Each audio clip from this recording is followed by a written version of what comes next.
So from 1 July, you must already be operating to the new SIL Practice Standards. The good news, it breaks into 7 clear steps. If you do them in order, you will be audit ready, whether you build it with us or anyone else. So SIL is high intensity and oversight must be uneven.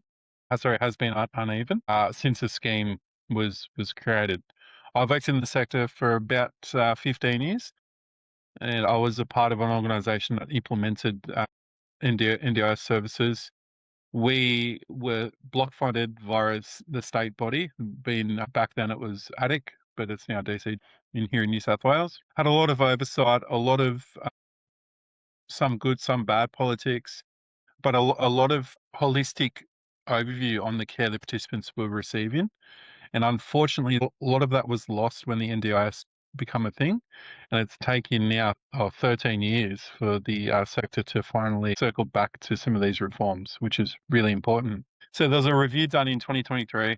They recommended to strengthen the registration for high-risk providers. We then had the Disability Royal Commission.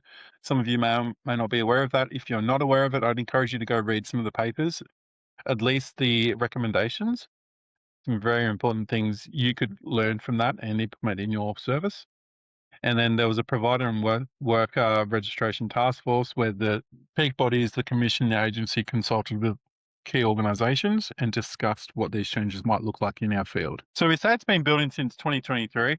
I've been in the sector for a very long time, as I said. I know it's been brewing since about 2022. There's been lots of conversation around registration and SIL changes. But in September 24, some of these real changes come to light, and the minister announced the intention to mandate the SIL registration.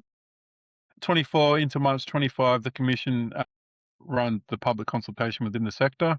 So NDS did a lot of work at the time with the Commission and the agency on these reforms. And then in July 25, there was targeted consultation within our community.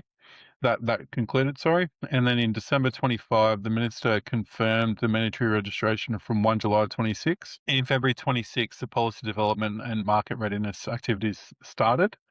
And unfortunately, it wasn't until the end of last month did we learn about these changes in writing in black and white and required to make these changes from 1 July. And here we are.